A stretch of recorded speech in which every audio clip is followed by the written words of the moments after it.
Thank you, sir. So we go to the next session. Navneel, can you announce the next session, please? Yes, sir. Thank you, sir. Uh, we, had- we had just an interesting and enriching discussion on the last session.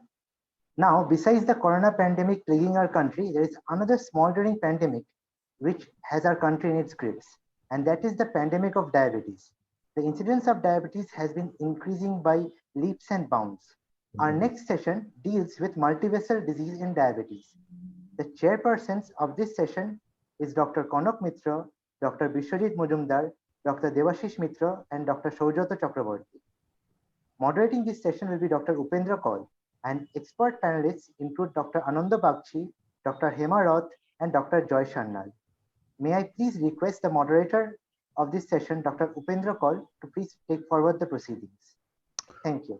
Well, thank you very much for the invitation, and we have a 1 hour of very interesting session of a problem which is actually a real problem. We see it in plenty, and that is multivessel disease and diabetes, how to treat it.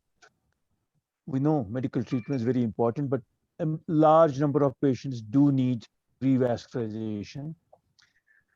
And we have to see what are the methods and where are we today, because medical treatment of diabetes has improved, PCI has improved, intravascular images has come, surgery has also improved.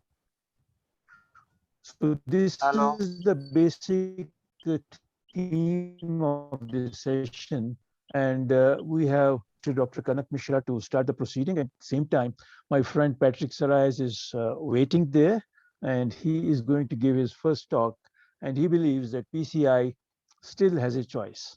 Patrick? Thank you very much, Ipendra. It's a real pleasure to be with you today. And I will never forget your publication in the New England a few years ago. If you remember, I sent you an email of congratulations at that time, because it's always a major achievement to be in the New England. So today we are going to have that topic. Let me go to the next slide. You see my slide? Yeah. Some return, and you hear me? Yes, very well. Okay.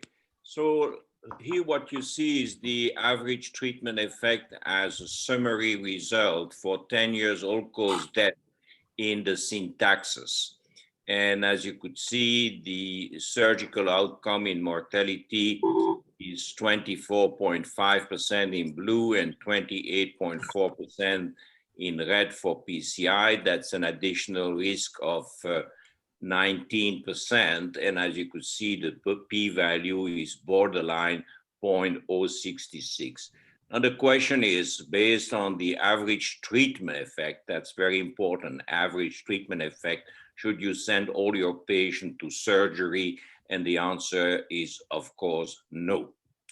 Now, what is important these days is moving the heart of medicine towards science to develop decision tool to improve personalized care in cardiovascular disease. This is an average treatment effect, a cartoon showing an average treatment effect assessed in an heterogeneous population.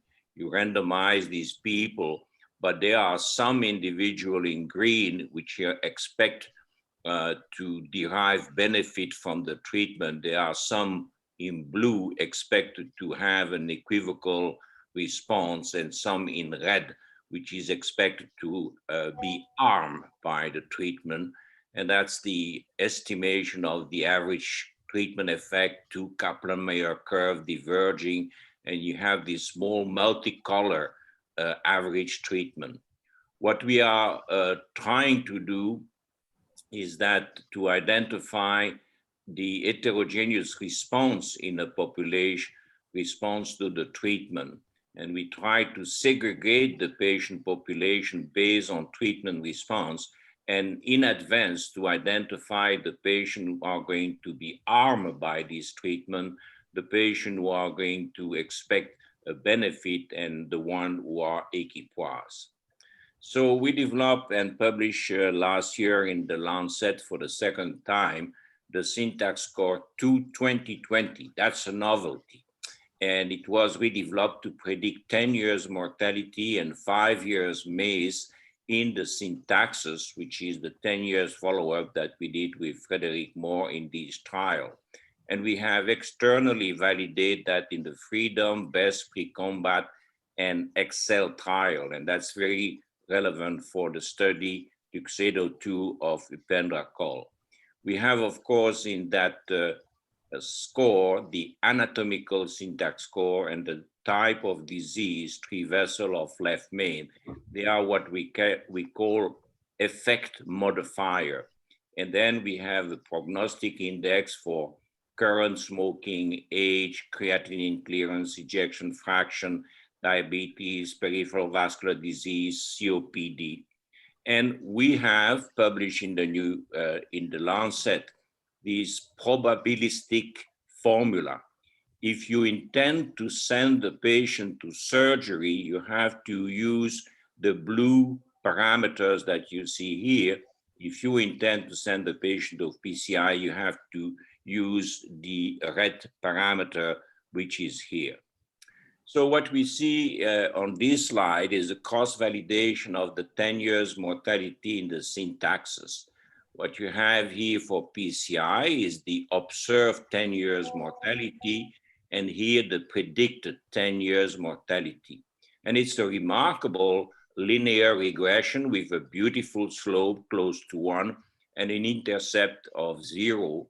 And you can see four quarter of the population, and the mortality can be as high as 50%. And then we have the same, we call that the calibration plot, the same linear regression in CABG, observe 10 years mortality and predict 10 years mortality. Again, a beautiful slope and an intercept close to 0.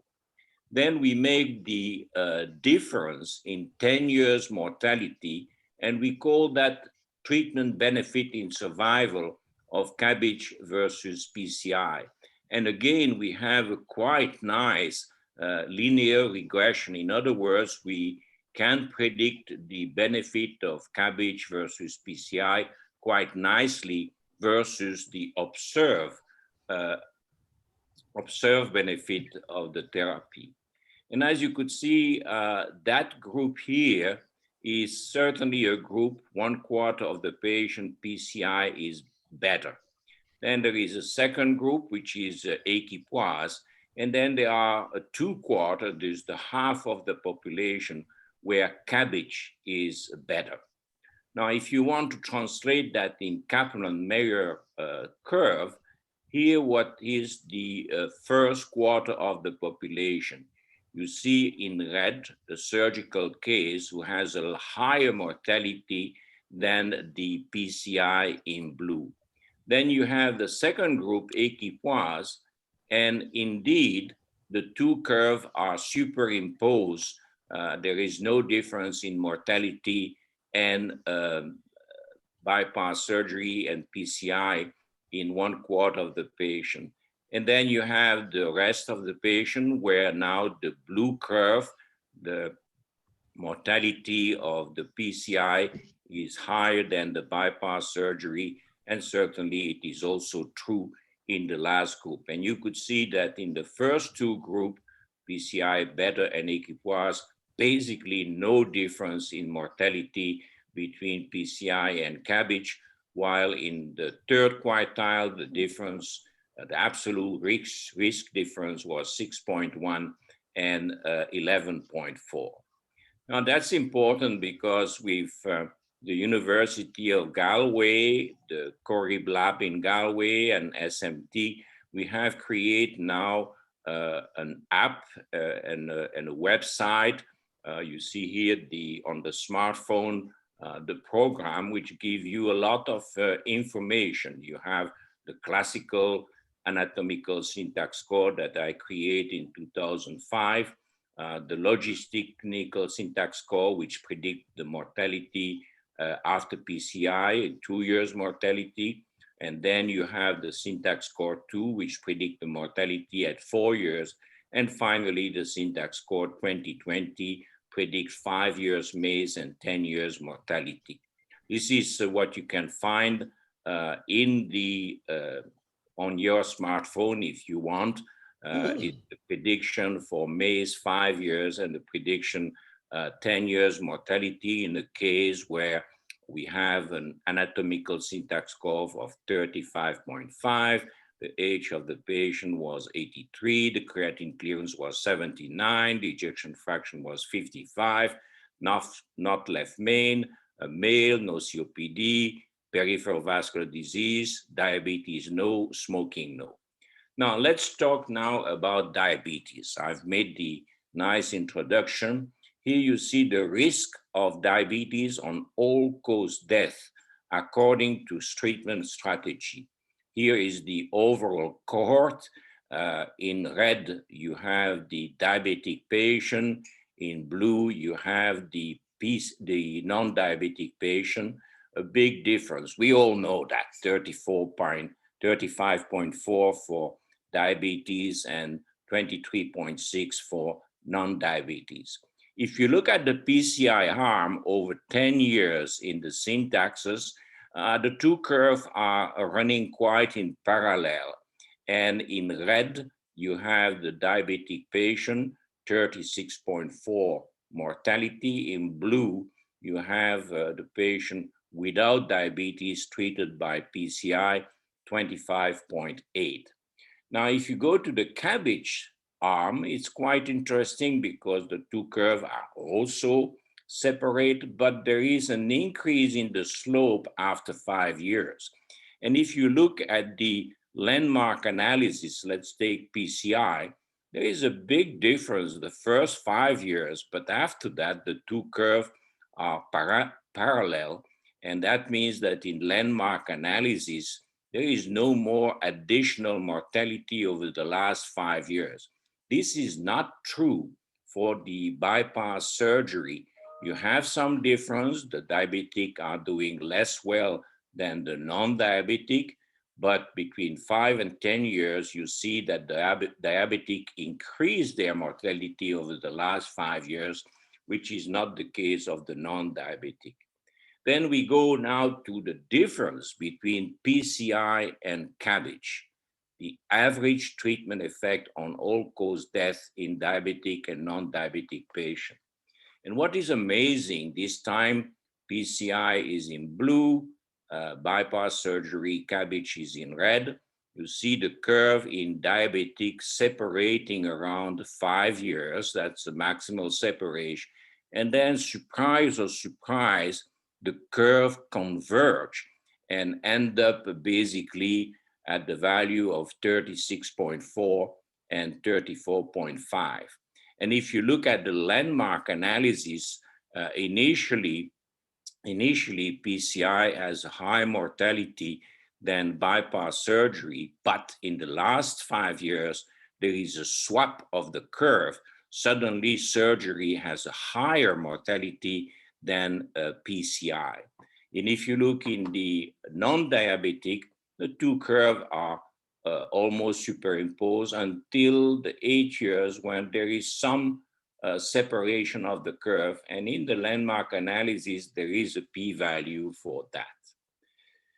Now, let's see.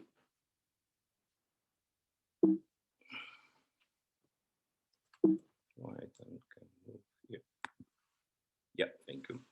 So here we see the Kaplan-Meier curve according to the type of bypass graft, and that's very important. In the diabetic, to my surprise, in blue you have the PCI, in red you have the single arterial graft, in green you have the multiple arterial graft. And I could not believe, but all these groups end up in the last 2 years of the follow-up in the same line on all-cause mortality. And this is a trial where the survival status has been obtained in close to 94% after 10 years. In the non-diabetic, the PCI and the single arteriograph are on the same line, and only the multiple arteriograph is superior to the single graft and to the PCI. Now, this is almost the final slide. Here we have the diabetic treated by pills. Here we have the diabetic treated by insulin. And let's go from top to bottom. In blue, you have the diabetes PCI, mortality 36.4%. In red, you have the diabetic treated by cabbage, 34.5%. Then you have the non-diabetic treated by PCI, 25.8%. You have finally the yellow, no diabetic treated by cabbage. If you go to the insulinodependent, that's very important. And again, let's go from top to bottom. In blue, insulin-treated diabetes by PCI, the highest mortality, 47.9. In red, the insulin-treated diabetes treated by cabbage, 39.6. Then you have the non-insulin treated diabetes PCI and the non-insulin treated diabetes by cabbage, interesting, on the same line, 30.7% and 29.3. So your time is up, sir. Please try to close as soon as possible, please. So I finish by the last slide, which is going back to the decision tool to improve personal care. And you see that in diabetic, again, the calibration is very good. So we can predict quite precisely what will be the observed mortality at 10 years. And of course, in the non-diabetic, the curve is also beautiful, intercept close to 1, close to 0, and slope close to 1. Now, this is almost the last slide. This is basically the curve in blue for the non-diabetic and the curve in red for the diabetic, predicting the treatment benefit versus the observed benefit. And you see that in the first quartile, there is basically no difference between the red line and the blue line. The two curves are quite superimposed. And we can go to the blue curve, the non-diabetic, and you see that in the first quartile, the solid line for cabbage has a high mortality than the dotted line for the PCI. This is this point. Then we go in the non-diabetic, in the second quartile, which is somewhere here, and you see overlap of the two curves. Équipoise, no difference in mortality. It's only in this quarter of the population that we start to see a better outcome with cabbage, and certainly in the last quartile. Now, if we go to the red one now, the diabetic, very similar scenario. In the first quartile, the solid line of cabbage is on top of the dotted line. So in other words, there is a higher mortality in cabbage than in bypass. In the second, they are almost superimposed and crossing over. In the third quartile, clearly cabbage became better than PCI, and that's also true in the fourth quartile. In my last slide, which is really something quite new, and it is a slide, and let me take time to explain that. Maybe some of the interventional cardiologists will remember many, many years ago when I introduced the cumulative curve for MLD and diameter stenosis. Immediately, this cumulative curve were embraced and adopted by everybody. Now, I hope that that will happen with this curve. Let's go very quietly on this last slide. We have here the rank individual difference in predicted mortality for diabetic patient undergoing either PCI, that's the blue solid line, or cabbage, that's the red solid line, and then the observed mortality after PCI, that's Hello? that blue line, and the observed mortality after cabbage, it's a dash red line. Now, on the vertical axis, don't panic. You have the mortality, either predict or observe. On the horizontal axis, you have only the diabetic patient. In the syntax, we had 450, okay? And they are ranked. What does it mean, rank? You see that small point here? That's the observed mortality, no, the predict mortality for the first patient, 0.9, 90% chance mortality. If you go to surgery, is here, and it's only 60%. So a gap in predict mortality of 30%. Let's go to the second patient. Is also predict mortality PCI, almost 90%, and is a little bit better with surgery. It's not 60, it's not 64. Let's take the third patient.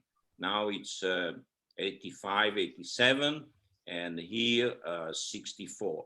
So you see the gap in mortality predicted is going down, down, down, down, down, down, down, up to the point of equipoise, same predicted mortality for PCI and cabbage. And then the PCI has a better predict mortality in blue versus the predict mortality of surgery is red. That's the predict mortality.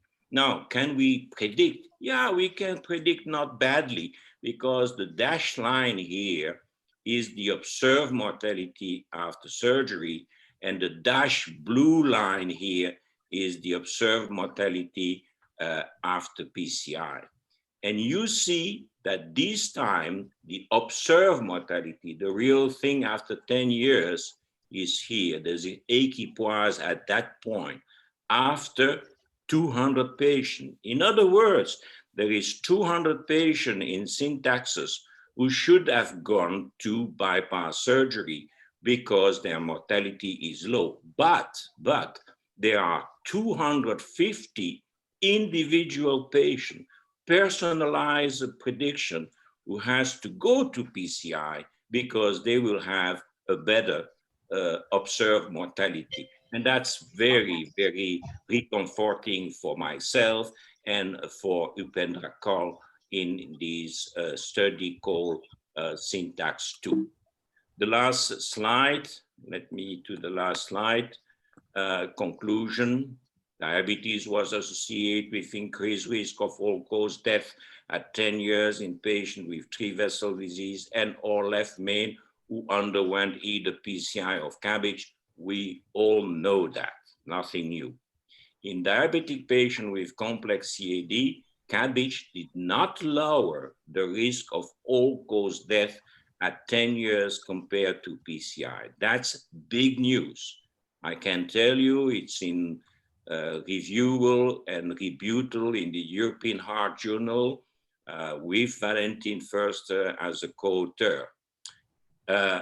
Although I have to say that diabetic patients on insulin may derive a survival benefit from cabbage.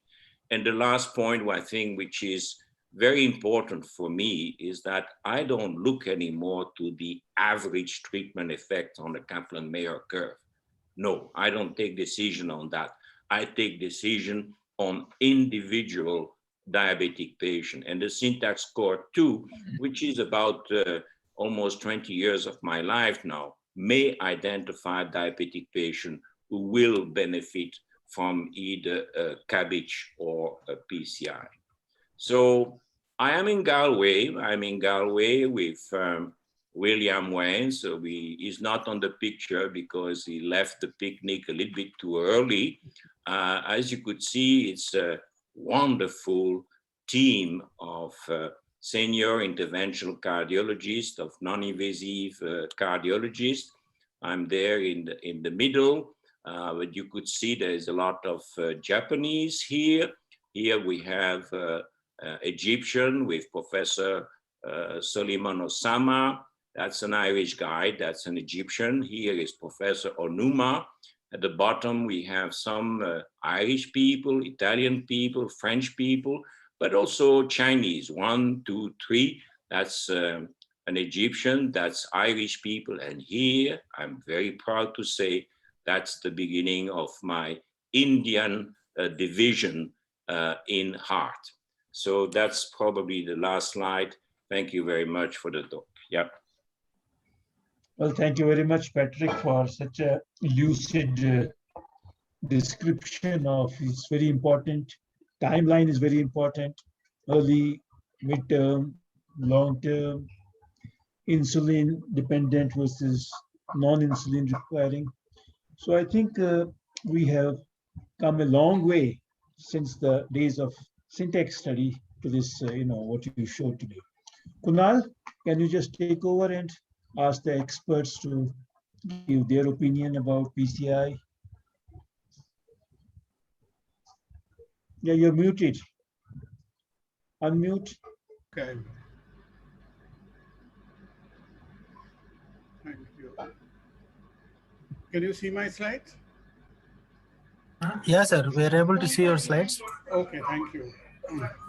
Dr. Paul, it's an unmitigated privilege to be being asked to speak in this session by the organizers, to have in the presence of yourself and somebody as illustrious as both yourself and Professor Patrick Swillis. You see, first of all, what are the limitations of any PCI CABG trial? I mean, first of all, if you consider the pre-syntax era, CABG PCI trials were really a game of moving goalposts, where you had one set of primary and secondary endpoints and concluded on quite another. The patient population, what we see, and I think this is an experience world over, our typical patient cohort, especially on the surgical population and might be also in the PCI population, in terms of lesion complexities, diffuse disease, comorbidities, really are far removed from the trial patient population. And perhaps with the exception, as what Professor Swillis showed today, that many a trial tend to be tempted by the short-term analysis as opposed to an analysis that goes beyond 5 years.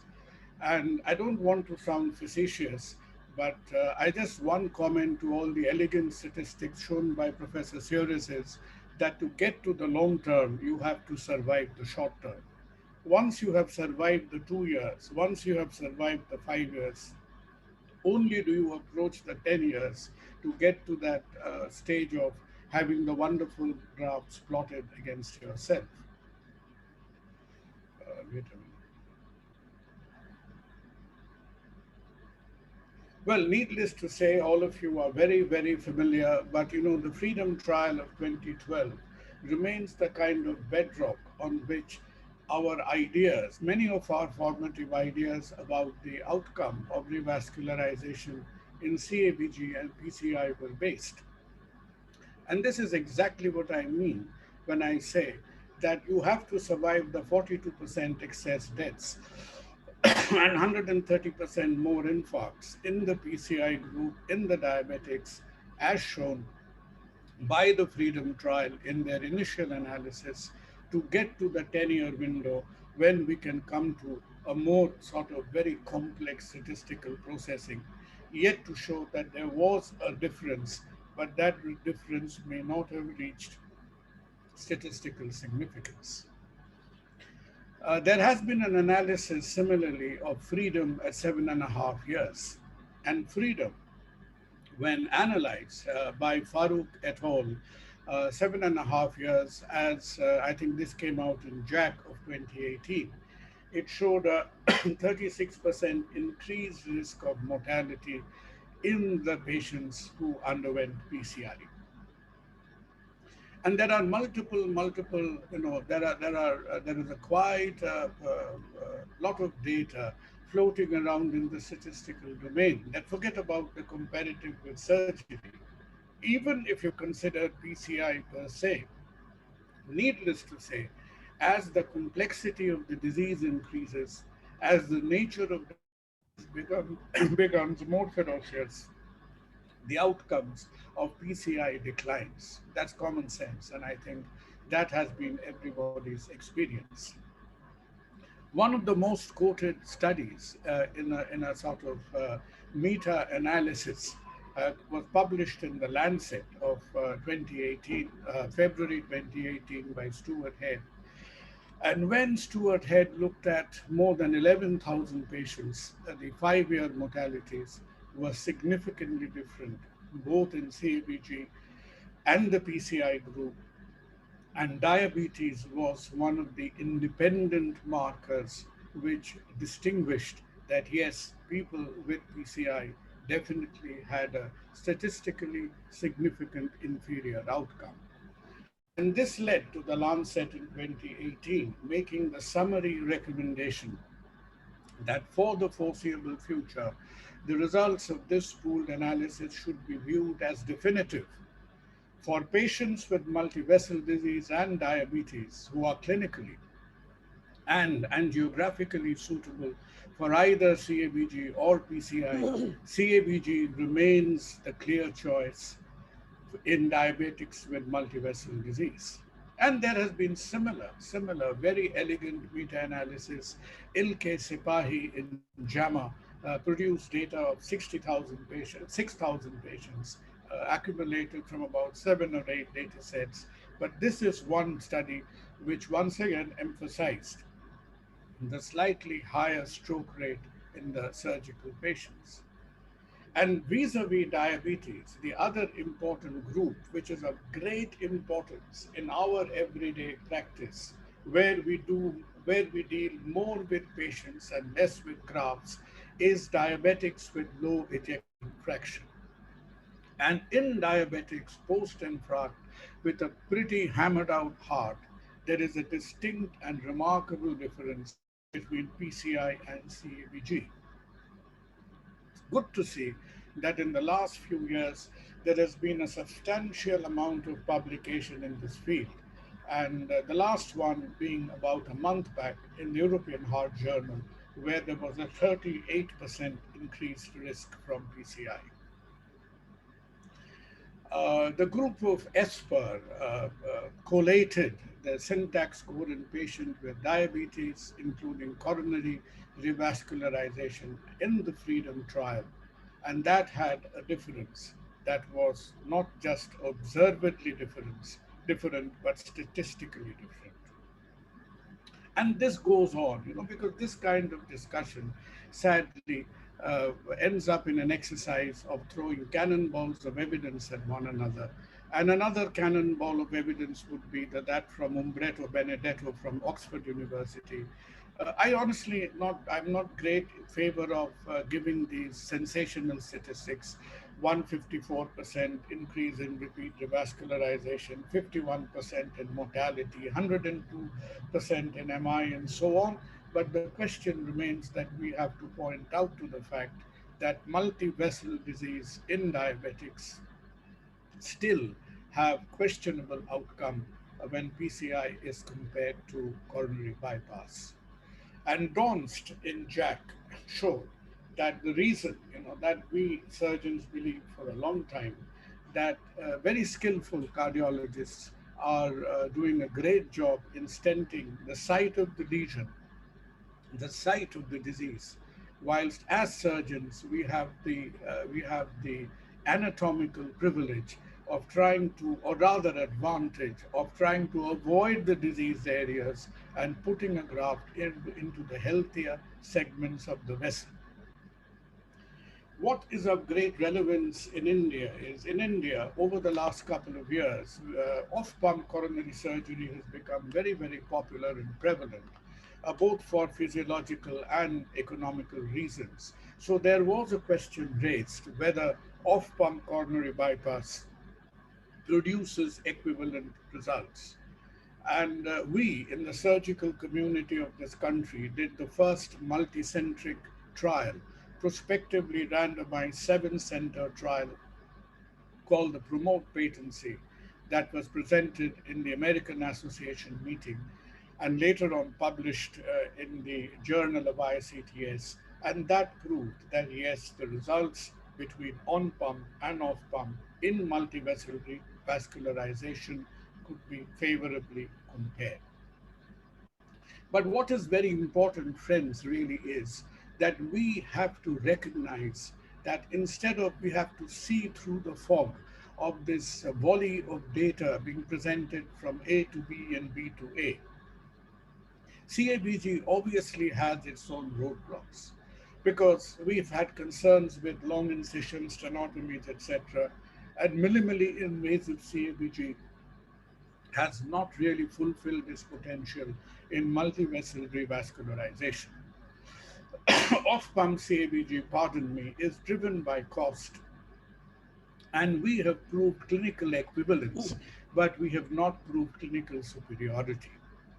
And as Dr. Suarez said, I spilled the beans in a community of cardiologists that multiple arterial grafts has had more data than practice behind it, because less than 5% of all multivessel bypass grafts world over. In India, the percentage is around 15%. The world over, that data is around 5%, where people end up having multiple arterial grafts. Flow verification should have been taken up by surgeons much more than what happens today. And as I keep on criticizing the coronary surgeons, that when coronary surgeons meet, they spend 90% of their time discussing things that is done 10% in real life. So you as cardiologists, in analyzing your statistics and graphs, should not fall into the same trap. PCI, in my mind, has its own roadblocks. You still run the risk of incomplete revascularization. You are struggling to produce results with small vessels, calcified lesions, CTOs, complex anatomy, and especially when we think of the diabetic subgroup, low ejection fraction is a suspect category in the diabetic cohort. As far as evidence is concerned, you go, apart from cherry picking data sets like the syntaxes, definitely the overall weight of evidence would be on in the favor of coronary bypass. But real life tells us something else, because real life tells us that in India today, as per the last bit of an analysis we did last year, the ratio of PCI CABG stands at around 4:1. CABG does perhaps a little shade better on multivessel diabetics, low EF and complex lesion. But PCI, by and large, dominates the clinical scenario in handling the less complex disease, where they completely monopolize the acute MI subsegment, and definitely they have the great advantage of being less invasive. So like in the food industry, in the F&B industry, similarly in the cardiology industry, fast food chains are thriving more, few more than the others. And I just end, this is really my last slide. I won't go on saying last slide for 6, 7 times, but this is really my last slide, that multivessel disease with diabetes remains a very stiff hurdle. And a certain gentleman by the name of Andreas Brunswick made the comment in the New England Journal of Medicine 1979 that we estimate only 10 to 15% of candidates for bypass surgery were suitable for PCI, and prospective randomized trial would be necessary. His prophecy was fulfilled. There wasn't just some prospective randomized trial, there was a flood of prospective randomized trials, and sometimes our practice struggles to bear with the burden of evidence that we have today. And at the end of it, rather than, we are not competing with one another by any sense of the word at all. But what we seriously need to introspect about is, are we looking at two exhausted technologies, tired technologies, one 44, 54 years of age and the other 44 years of age.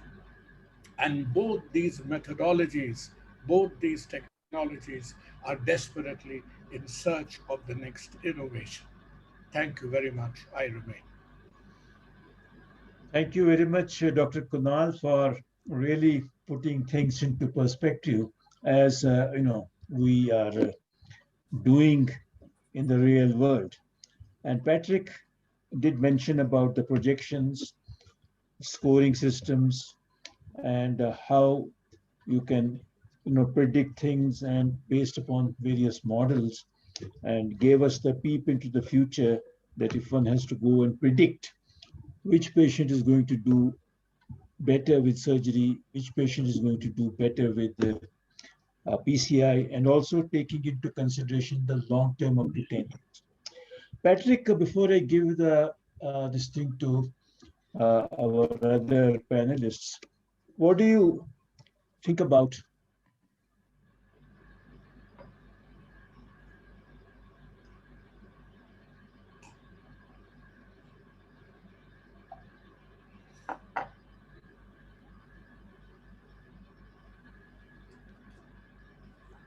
Patrick? You're muted.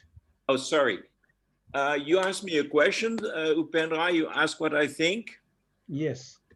Okay, I think that the talk of Kunal Sarkar was remarkable. Yeah.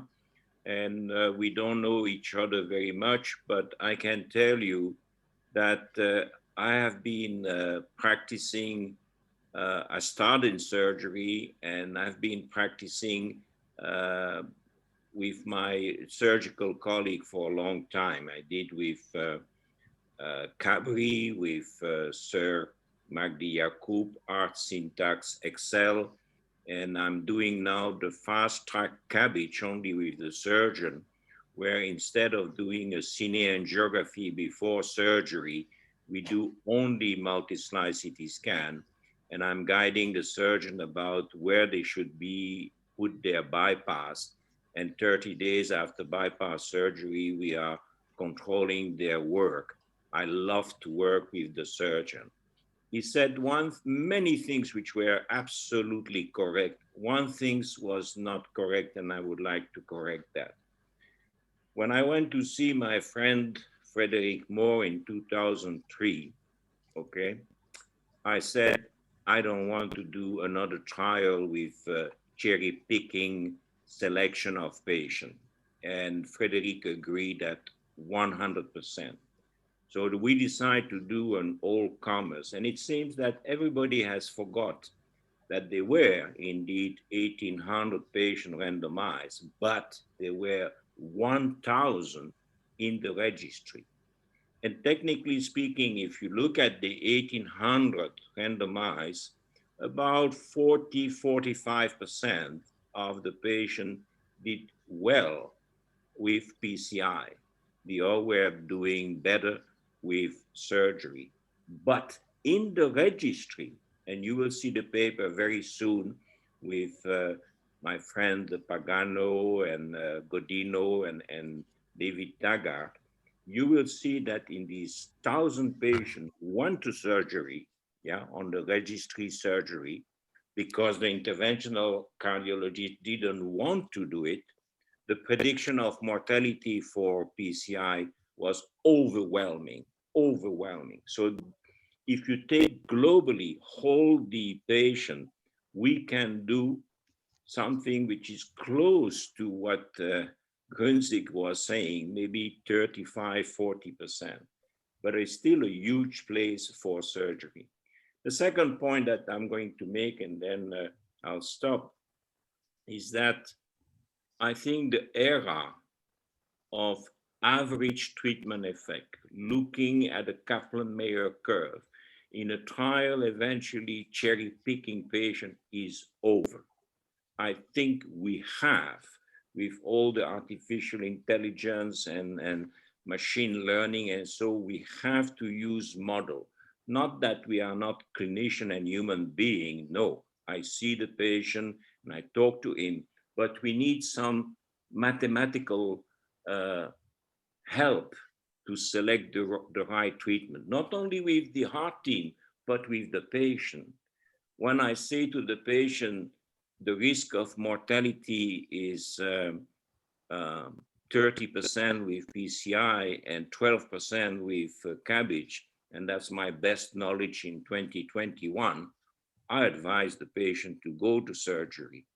And if the patient said, oh, no, I want to have PCI, I warn him that he's taking a risk. That's the medicine for the next decade.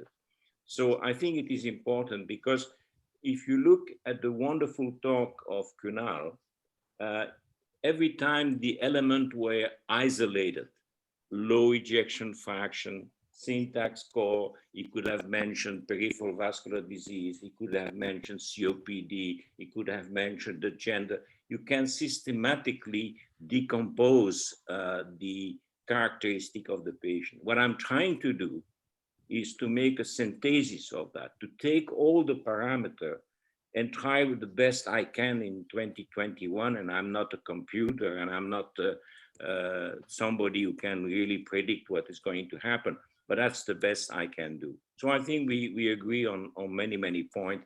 And the work that I'm doing now with the surgeon without cine angiography prior to surgery is very exciting. And I can tell you, all the patients who are in this trial could not be treated by PCI. So simple is that. The anatomy is so terrible on the multi-slice CT scan. The syntax score is every time above 40. That's the population that the surgeon is treating. And we interventional cardiologists, we don't always see that. So I think it's get close to the surgeon. Sir, can I Thank you very much. Now, Dr. Kanak, would you know all Yes, the sir, I'd like experts? to We make a can have a comment. few minutes. Sir, it's we are running short of time. May possible please make it as soon Just as one possible. comment, what is your experience regarding the third generation stent, as we found in a very small study, that is the Excel study, but it is found to be non-inferior to CABG in LMCA, diabetic with LMCA in Excel study using the third generation everolimus stent. 3-year follow-up study, it is found to have non-inferior to CABG. My question to Dr. Sarkar, whether you will agree this or not. Honestly speaking, I will only agree to data, when we have seen it in great detail and looked at it from 3 dimensions, because we surgeons have an unpleasant experience, and the left main data sets has not been very pleasant experience as far as surgeons are concerned. And I hope you know what I mean. I mean the Excel trial and stuff like that. So I think another time, another setting, you give me 15 minutes time to look through the data set, and I can punch a few holes in those data sets for you. I'll try my best. Okay, thank you very much. So I think in view of Patrick, you're muted. Patrick, sir, you have muted. Please unmute yourself and speak. Yeah, sorry. One small comment, very important.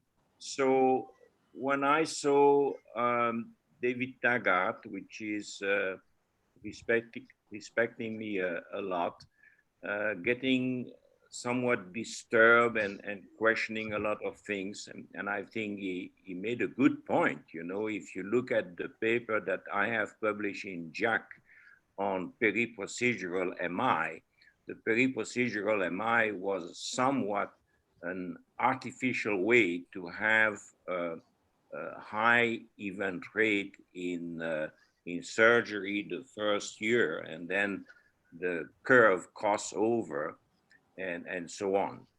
But to be sure that we are doing the right things and that the investigator of Excel has done the right things, I went to Jean Braunwald and Mark Sabatin, and I said, could you, for us and the TIMI group, collect the data of pre-combat, of syntax, of Noble, and of Excel, and analyze that independently I don't want to have my name on that paper. I want to have the name of Jean Bornwald and the name of Mark Sabatin and Sabrina Murphy and the whole statistical group of Timmy. It was not easy. I had to twist a little bit the arm of my friend Greg Stone. I have to bypass the reluctance and convince of the British and the Scandinavian. But Jean Bornwald and the Timmy group has all the data. And I think it will be very important to see what emerged. And this, at that time, it will be only 5 years because Excel is not beyond 5 years. And I'm really looking forward about in a totally independent way, without co-authorship in the paper published by the Timmy group, what will be the outcome. Thank you. I think with that, since we're running short of time, although we can go on discussing it, it's very interesting. Let me invite my friend, Professor Rakesh Yadav, to talk about a very important subject, what the medical management, which has tremendously improved in diabetics over the last, Thank you, Dr. Kaul. After a lucid talk by Dr. Patrick and Dr. Kunal, discussing the revascularization strategy in diabetic and multivessel. Let me start giving emphasis on medical management. We all know that a successful treatment is always defined as if you want to reduce the death, you want to prevent complication of angina, quality of life, completely eliminate ischemic symptoms, and cost of healthcare. How you can achieve this? You can achieve by 5 important fundamentals, which are complementary and overlapping strategies. The first and foremost is patient education. The second, to identify and treat conditions that contribute to worsen or complicate disease. Effective modality, modify risk factor, use evidence-based pharmacological treatment, and use revascularization whenever it is needed. We all know that diabetic has a very major impact on cardiac when patient is having coronary artery disease. That is also very true that rate of MI, stroke, and amputation has decreased from last 15 years, but a resurgence in young and middle-aged adult is a matter of concern. We have to aggressively treat it. And even we all know that these patients who are well-managed diabetic, the CV event rate are very high. And the recent years, many additional tools has emerged to reduce the risk, which include anticoagulations, anti-anginas, novel lipid lowering, and new anti-diabetic drugs. OMT with risk modifications always remains the most fundamental management strategies, even in diabetes. We all know as the complex anatomy increases and those who have a large ischemic burden, a very uncontrolled angina, or a difficult anatomy, revascularization combined with OMT become the best way of treating these patients. A multivessel disease in diabetes mellitus, it needs a very special consideration. Why? Because this patient has a high mortality, morbidity, more severe and diffuse disease, more artery and site involvement, more calcification, higher syntax score, and more MACE, even you have done a revascularization in these patients. Now, when we are discussing the medical therapy, it has many dimensions in diabetic and multivessel disease. The most common is whether you are giving this treatment in a stable CAD patient or you are giving in an unstable, high-risk ACS patients. And I think if you have given me a talk on to discuss the medical therapy, role of medical therapy in multivessel disease, it's obvious that we are not going to discuss the unstable ACS and high risk like left main and proximal disease. We are going to discuss a stable patients. And the debate starts whether you require a revascularization or you don't require a revascularization. Then the debate starts if a patient is subject for revascularization, still you need a good optimal medical management. And in patients who need revascularization, but they cannot go for revascularization because of many causes, what will be the role of medical therapy? And the last, management of diabetic per se, whether you want to aggressively manage the diabetes or we want to less aggressively manage the diabetes. And if I have to tell, medical management is still the most important part of treatment in diabetes and multivessel. I think it is not an illusion, it is truth. And let us go by evidence. Why we want an invasive approach? Why we want to revascularize these patients? Because we want to do two important things. First, you want to improve the outcome, and second, you want to decrease the need of multiple drugs. And why you want the persons who are favoring the OMT as an initial strategy? Because they say, yes, the outcome comparing the invasive or revascularization versus good OMT is not different. So there's no data to prove that in stable multivessel disease, you require revascularization, even in diabetic. Then there's a lot of new drug has come, because all these trials are older trials. They are trials which are 5 or 10 years back. And at that time, we are not having a lot of good antithrombotics or antiplatelets, not a very good anti-anginals, new lipid lowering strategies, and better drugs for diabetic treatment, which has a good cardiovascular outcome. So these are the in favor of optimal medical therapy. Let us go to evidence. Let us go to literature, because without evidence, nobody is going to accept what I am saying. If you do a population-based study, not in diabetic patient, in whole coronary artery disease patient, it is well proven. There's a large study which is published in 2014. It's a population-based observation analysis of 40,000 patients. What it says, yes, early revascularization was associated with a better outcome in 4-year follow-up. And the reason they have given, because if you are going to medical manage, the medical management strategy is always undertreated in this patient in community-based. There's a confirmed registry which also favor that high-risk coronary artery disease revascularization outcome are better as medical management. Then there's a lot of meta-analysis which has come from 2000 to 2018, which compare a PCI or a revascularization strategy with optimal medical therapy.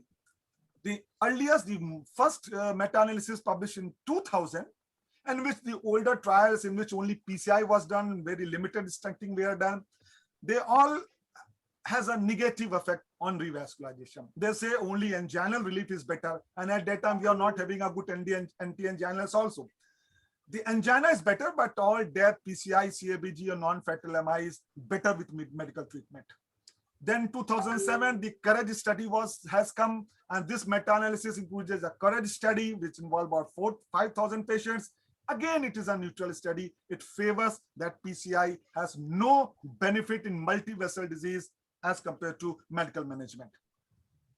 Then again, few more studies are added, more intervention studies are added, and this meta-analysis somehow favors that the PCI reduces revascularization, reduces the mortality. However, there's no change in MI or any other secondary endpoint. Go further in 2010, yes, the meta-analysis shows that intervention definitely relieve angina, but no mortality benefit. Go more ahead, which included BARI, COURAGE, MAS. These all meta-analysis published in 2012, again is a neutral meta-analysis, and say that PCI over AMT do not reduce mortality, cardiovascular death. There's a recent meta-analysis published in 2016 by Bangalore et al. Again, it says that there is somehow decrease, only in decrease 23% reduction is spontaneous MI, which is may translate to a better clinical, better mortality benefit. Now, these all are mixed population of diabetic and non-diabetic. Let us go to the evidence in which multivessel revascularization versus OMT is discussed in diabetic population. Now, if you see a subgroup analysis of COURAGE have about 18% diabetic population. If you do a subgroup analysis in COURAGE, they don't find difference in diabetic versus non-diabetic. In diabetic also, the OMT is equally effective as compared to PCI. Then come BARI 2D trial. The BARI 2D trial is a trial which has compared in a diabetic population medical management versus a revascularization strategy. And at 5 years, the primary endpoint was not different. However, if the patient underwent CABG with optimal medical therapy, a secondary endpoint in a form of death, MI, or stroke is better as compared to optimal medical therapy. Now, but what is interesting? This is a subgroup analysis of BARI 2 trial. What they have done, they have calculated the risk, and the triple vessel disease, multivessel disease comprises of 30% in BARI 2 trial. Now, they have done the analysis depending upon the total number of coronary lesions, prior revascularization, LV ejection fraction, and myocardial Jeopardy index. And what they found? They found that this benefit of CABG over OMT is definitely there in multivessel disease. However, PCI, the OMT is better. So in a PCI group of a multivessel disease who underwent PCI has not shown any benefit as compared to OMT. And what they have concluded, among patients with diabetes mellitus and stable ischemic heart disease, a strategy of prompt coronary artery bypass plus OMT reduces the risk of MI, stroke, only with those who has an extensive coronary artery disease and impaired left ventricle ejection fraction. The Bari 2D, again, the subgroup analysis says you have to do a complete revascularization in multivessel disease if you want to achieve these type of benefit over MT. So if you have not done a complete revascularization, don't anticipate benefit in diabetic multivessel over optimal medical therapy. Then the recent Synthes score and long-term outcome in Bari 2D. And they clearly shows, you can see that double vessel disease is about 40% in both arms, and triple vessel disease is about 45% in high Synthes group, and low Synthes is only 19%. So they have about 70% patients who are having multi-vessel disease in diabetes. And if they compare with Syntex, they say over the Syntex score, if Syntex score is more than 23, only benefit is there. If Syntex score is less than 23, there's no benefit in revascularizing these patients over optimal medical management. Again, this subgroup analysis, the subgroup analysis of Bari, Courage, and Freedom, 77 patients has multi-vessel disease. And again, they have shown that only in CABG plus OMT, there is a benefit, no benefit of PCI over OMT. Now, again, that is very, very important. If you have revascularized these patients, diabetic patients, and you have not given an optimal medical therapy, you are not going to gain much. So they say that patients who are on optimal medical therapy, even after revascularization, they benefit more if patient is not on optimal medical therapy. And there's a lot of lacuna in evidences, and it's a matter of debate. Then come the Arbiter trial, which again has not shown, it has about the 18% population which is diabetic, no difference. Then come the ischemia trial. Ischemia trial again is a neutral trial. Ischemia trial is a neutral trial. The 41% population is ischemia trial is diabetic. So half of the patients in ischemia trial are the diabetic, and the subgroup analysis, there's no benefit in diabetic. So ischemia trial has proven that in multivessel disease, optimal medical therapy is equally effective, except in high risk patient. That is not a debatable. You should also know that CAD has a lot of other things except critical coronary artery disease. So the what medical management in diabetic multivessel you will offer? There's a lot of debate. You give alone aspirin, you give alone clopidogrel, or aspirin plus clopidogrel. There's a lot of debate, but the consensus even at this stage is not there in stable patients. The ACE inhibitor, the beta blocker, a lot of good lipid, and we all achieve LDL less than 70. There's a lot of new anti-angiolins which has come market, and a lot of new anti-diabetics which has a cardiovascular mortality. So we have an armamentarium of optimal medical management strategy at present with us, and definitely lifestyle modification should be included in this. So a patient with the stable, I have 2 or 3 slides more. A patient with stable angina, diabetes, and multivessel disease need to be discussed in detail about his symptom status, need for ischemic testing, other comorbid conditions, prognosis, coronary involvement, and then you should discuss in them benefit of revascularization in these patients. But in my view, if symptoms are satisfactorily controlled with optimal medical management, only consider revascularization when you have extensive ischemia, when you have left main or proximal triple vessel disease, or you may have an LV dysfunction in these situations. And these are the diagram which I always show, that in multivessel diabetic, if your clinical status, you are stable and you don't belong to high risk anatomy, I think initial optimal medical management is enough in these patients. Only you should go for CABG and PCI when you have a high risk anatomy, when you have not contributed angina, or you have extensive ischemia in a stress test. Your time is up, sir. Already we are running short of time. So there's my last slide. I can always say that multivessel disease, diabetic OMT is not so beautiful to be loved, but it is not so ugly to be hated by us, like we are hating that no patient should be kept on medical follow-up. Optimal medical therapy plus revascularization, only a small subset of people. If symptom not controlled, high stress risk during stress test, left main, proximal TVD, LV dysfunction, and newer pharma therapy will and can revolutionize the treatment of diabetic and multivessel disease. Thank you very much for your kind attention. Thank you, Dr. Rakesh Jadhav. Now I will request Dr. Upendra Kaur for his final talk, and then after, if you get time, we will exchange few comments. So, Dr. Kaur. Well, thank you very much. I think we have far exceeded the time, and many things have already been very nicely discussed in the form of some kind of a debate and future prediction. So what I'm going to talk about is that in this era, we need to relook at the role of angioplasty in diabetics with multivessel disease.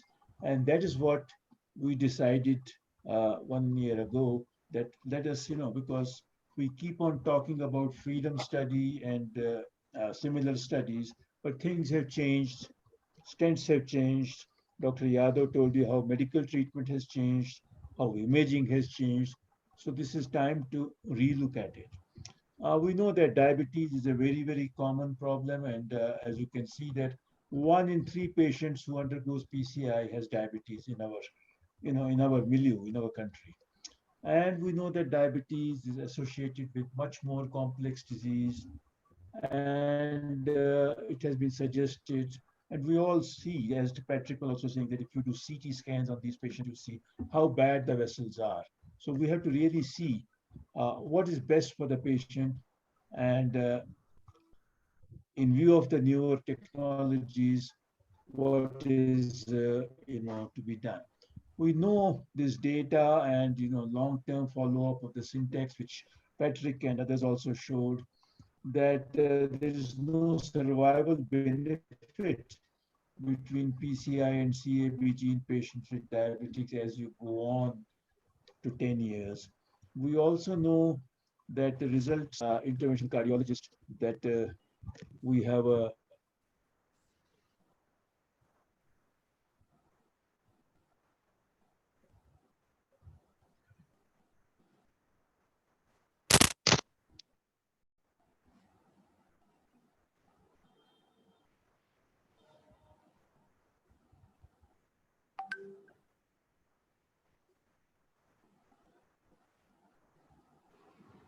Not audible.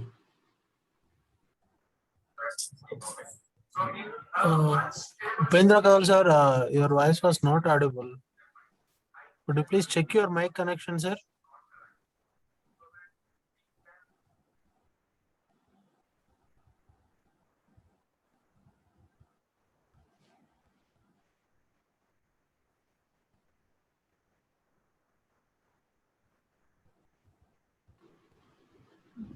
Dr. Kaul, you are not audible.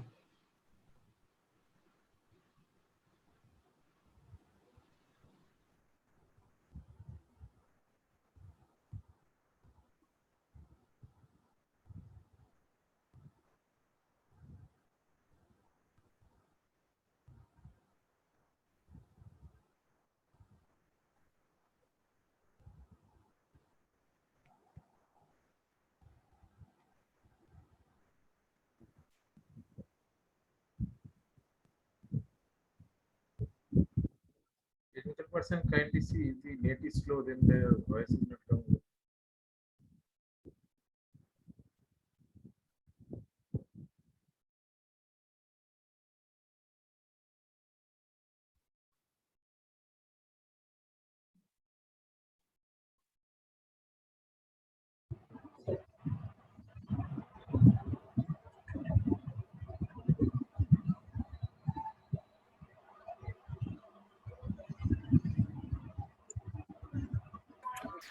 Sir, can you hear us now?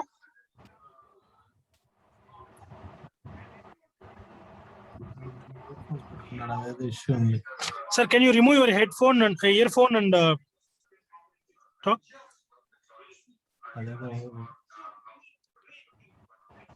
Sir, kindly remove your earphone and talk, sir. He can't hear us as well. Yes, sir. So we are also trying to call him, but he's not answering. No, we are not in communication. He won't answer because his mobile is off now. We can't help it. You make some gestures, maybe.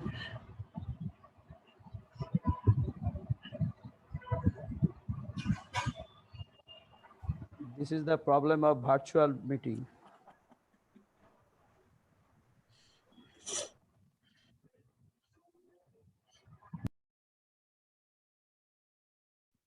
What we can do is reach him with app on the program. We are trying to reach him by mobile call. We can't see the slides now. Shunandan, if you can see the slides, we can make up something. Where's the slides now? Not seen. Slides also gone now. He is also invisible. I can see him, but his slides are not visible. Yes, sir. We are trying. It's really slow.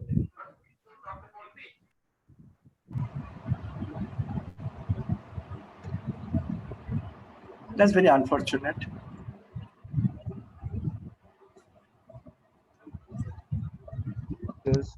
And then the complete revascularization was done only in 57%. Slide is still Then what about newer generation stent? Our group in 2015 very clearly showed that in a diabetic patient population. Yes, it's coming. Can you see? Can you hear? Yes, now we are able to hear you, sir. Sir. Please share your screen, sir. We are not able to see your screen now. Not here for last 5 minutes. Now we can hear you, sir. Okay. Share your screen again, sir. Yeah. Okay. Can you see the slide? No, sir, not yet. Not yet, sir.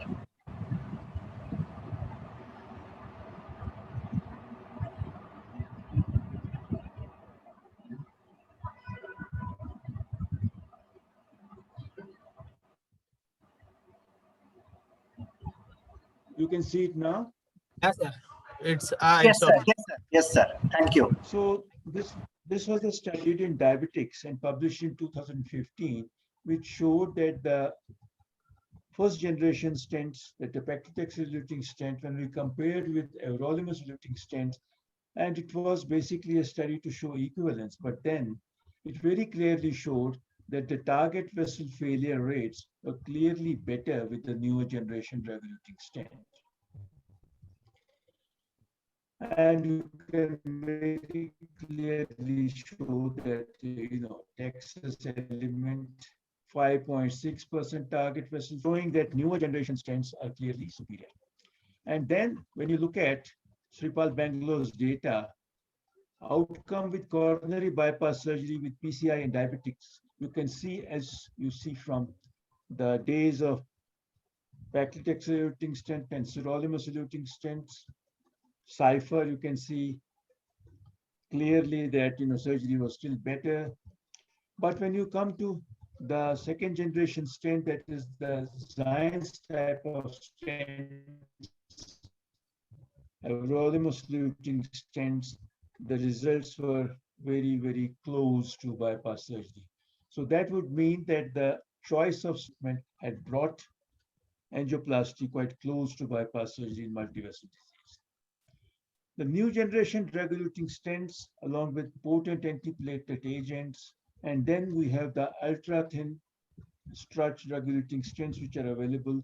So we felt that that should improve the survival and repeat revascularization in diabetic patients with complex multivessel angioplasty.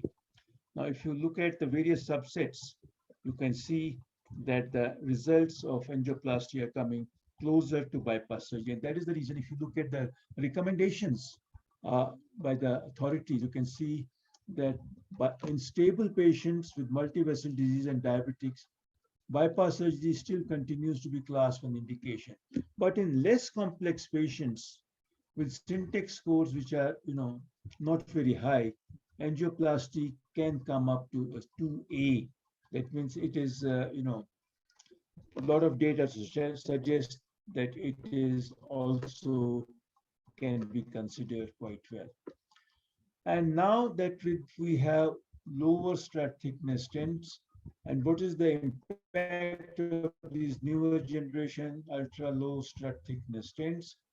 And in this meta-analysis, Dr. Bangalore again showed that these stents, when the strut thickness was less than 70, were associated with better 1-year outcomes. And this outcome was better outcome was driven by lower myocardial infarction rates, lower stent thrombosis, and whatever kind of low there was not much of a difference. Challenge study in which one of the stents, the supraplex stent, thickness stent was designed are, as you can see, better, the new sentence better, and zero studies, which is again a very low strut thickness stent. The target lesion failure up to 5 years has been